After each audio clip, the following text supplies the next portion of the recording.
ஒரு மகிழ்ச்சியான செய்தி. இதயம் நல்லெண்ணெயின் விலை லிட்டருக்கு ரூபாய் 105 குறைஞ்சிருக்கு. செப்டம்பர் 2023ல 1 லிட்டர் இதயம் நல்லெண்ணெயின் அதிகபட்ச விலை ரூபாய் 503. ஆனா இப்ப 1 லிட்டர் இதயம் நல்லெண்ணெயின் விலை ரூபாய் 398 மட்டும்தான் தமிழ்நாட்டுல. அப்ப இனிமே எல்லாரும் இதயம் நல்லெண்ணெய் வாங்கலாம் இல்ல?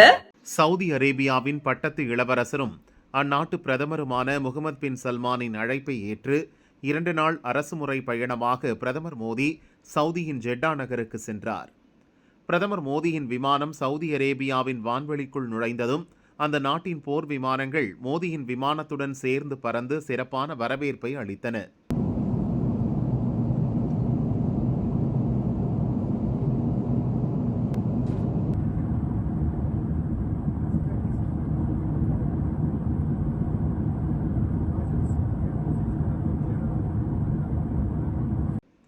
ஜெட்டா நகரில் மோடி இறங்கியதும் 21 குண்டுகள் முழங்க அவருக்கு சிறப்பு வரவேற்பு அளிக்கப்பட்டது.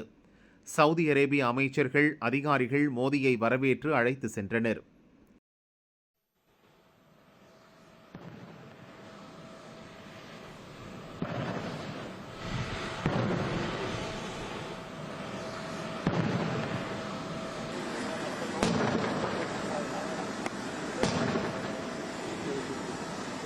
சவுதி அரேபிய பயணம் குறித்து பிரதமர் மோடி குறிப்பிடும்போது, கடந்த 10 ஆண்டுகளில் 3வது முறையாக சவுதிக்கு செல்கிறேன்.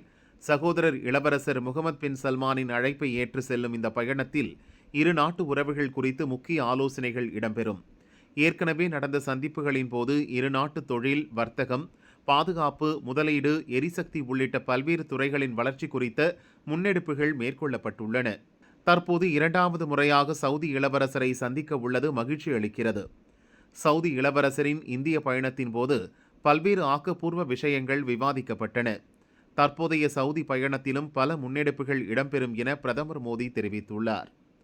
பிரதமர் மோடி சவுதி இளவரசர் சந்திப்பின் போது இரு நாட்டு வர்த்தகம், பாதுகாப்பு, மேற்காசிய நாடுகளின் நிலை, இஸ்ரேல் பாலஸ்தீன போர், ஹவுதி தாக்குதல், கடல்வழி பாதுகாப்பு உள்ளிட்ட பல்வேறு அம்சங்கள் குறித்து ஆலோசிக்க வாய்ப்புள்ளதாக நம் வெளியுறவு செயலர் விக்ரம் மிஸ்ரி கூறினார்.